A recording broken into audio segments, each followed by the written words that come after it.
Ahora quisiera preguntarte, ¿cuál era la función y el rol que ocupaban los esclavos en las primeras comunidades cristianas? Bien, el esclavo, digamos, hay una problemática con la esclavitud y el cristianismo antiguo que ya desde los teóricos y teólogos abolicionistas del siglo XIX o los conservadores estuvo muy en boga, ¿no? Los movimientos abolicionistas trajeron esta cuestión la pusieron sobre el tapete, una cuestión que en sí para los cristianos antiguos no era de importancia. La iglesia primitiva nunca se cuestionó la validez o la importancia o la gravedad, ¿no? De la institución de la esclavitud en sí. Eh, Esto, digamos, para ponerlo en perspectiva histórica, ¿no? Es más nuestra la preocupación sobre esto, que ha causado mucha indignación por decir, bueno, si el cristianismo era un movimiento tan renovador y tan liberador, bueno, ¿por qué no se fijó justamente en este aspecto de la opresión humana de los esclavizados?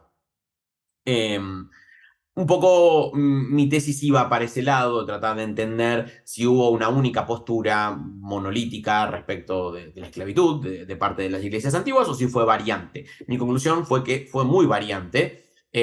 Si bien al esclavo se le permite la conversión, se lo considera, ¿no?, espiritualmente igual que las personas libres en la mayoría de los casos. Hay excepciones dentro de lo que es la literatura entre el siglo I y el siglo III. En general no hay un cuestionamiento acerca de la posesión del cuerpo del esclavo, ¿no? Cuando el cristianismo habla de libertad carismática y de expresión del espíritu, bueno, para poder ser vehículo de expresión del espíritu, lo ideal es que uno sea un hombre o una mujer libre. De ahí que los pruritos comunitarios acerca de, bueno, integrar o no a los esclavos y a las esclavas tienen que ver más con los peligros que puede atraer esto con los amos de esas personas que otra cosa. Cuando el amo es cristiano, la conversión del esclavo es algo mucho más accesible. No siempre, en los primeros tiempos, yo lo que propongo es que no hay una obligación, en general, de hecho, cuando se convierte el amo, ¿no? Esto da la pauta a la carta a Filemón, cuando Pablo le habla a Filemón, que es un viejo converso, que ha sido su ayudante, que se ha convertido a la fe. Onésimo, el esclavo de Filemón, se ha convertido recientemente, o sea que Filemón no obligó a su casa, ¿no?, a todos los miembros de su casa a convertirse. Bueno, aparentemente esto, desde fines del siglo I, principio del segundo, en esta cristianización de loicos, se vuelve una obligación, ¿no? El amo cristiano tiene que cristianizar a toda su casa. A veces a regañadientes los esclavos eh, tenían muchas vías de acceso o de ascenso social dentro de la casa, ¿no? No solamente por su trabajo, por su confianza, en muchos casos terminaban en adopción, sino también había muchos otros comportamientos, inclusive de tipo sexual, para ascender, ¿no? Ser el amante del amo, de la señora, de la casa, ser el objeto sexual, ¿no? Cuestión que no tenía ningún valor moral porque el esclavo no es dueño de su cuerpo, la esclava tampoco, ¿no? Es mercancía comprada y la violencia que se ejerza sobre ellos, digamos, no tiene ningún, no son dueños de contrarrestarla, ¿no? No pueden. Eh, y por ende, bueno, cuando la casa se cristianiza y las normas morales y sexuales se endurecen, ¿no? Y se establece este valor del matrimonio y de la esposa y de, bueno, basta de concubinas, basta de abusar de los esclavos. Bueno, esto para muchos esclavos es problemático porque también eran sus vías de ascenso social en muchos casos. De ahí que hay algunos episodios medio de resistencia a esta cristianización. Son los miembros más débiles también, porque ante una persecución a los que se tortura primero es a los esclavos, que son los que testifican. Eh, y también a nivel moral, la iglesia les puede pedir bien poco, porque si el amo de ese esclavo o de esa esclava no es cristiano, eh, y lo fuerza a tener relaciones sexuales con ellos y demás, no hay posibilidad de injerencia, ¿no? De hecho, bueno, hay posibilidad de atraerse la animadversión de esos dueños de esclavos si uno interfiere, ¿no? Por eso, bueno, varios de los padres apostólicos insisten en, bueno, tengan cuidado con los esclavos de la comunidad, porque a veces se hacen cristianos solamente para que la comunidad con sus fondos los libere, los compre, que cada cual, diría Pablo en Corintios, ¿no? Sepa salvarse en el estatus en el que lo encontró la llamada, si sos esclavo, bueno, mejor utilizar tu esclavitud. Hay todo un debate de si conviene manumitir o no.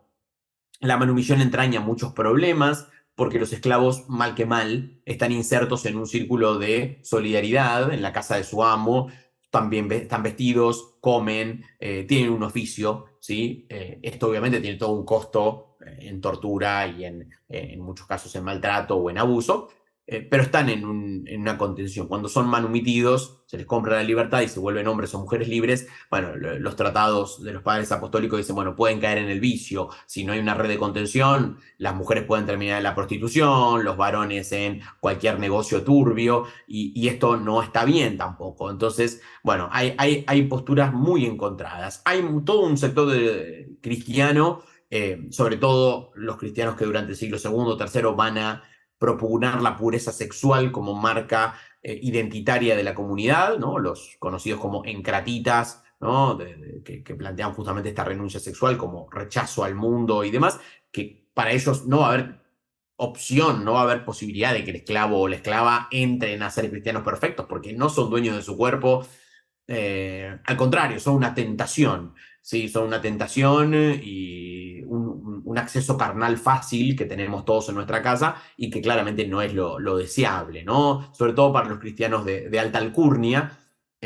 Clemente de Alejandría, por ejemplo, a inicio del siglo III, en el Pedagogo, que es un manual también para iniciados cristianos, recomienda, entre las medidas profilácticas, si tenés esclavos en tu casa, deja de bañarte con ellos, deja de hacer que ellos te freguen y te laven y te vean desnudo y te pongan la ropa y te peinen, porque eso es una forma de tentación, ¿no? El cristianismo de alguna manera, si bien tiene posturas encontradas, trata de regular en todos los casos la convivencia con los esclavos y con las esclavas para la perfección de ellos, pero más que nada para la perfección de los que están introduciéndose en la fe y demás. ¿Sí? No hay ningún cuestionamiento a la posesión de esclavos, a la compra, sí al trato, sí a la consideración como hermanos y hermanas en la fe, subordinados, por supuesto, ¿no? No hay un cuestionamiento, no son hermanos, pero bueno, son hermanos que tienen que servir, tienen que cumplir sus tareas, tienen que ser leales, y de hecho, bueno, hay una interesante exaltación de figuras esclavas, varones y mujeres, sobre todo en la literatura martirial. La literatura martirial es muy democrática en ese punto, desde la sencillez de estos hombres y mujeres, ¿no?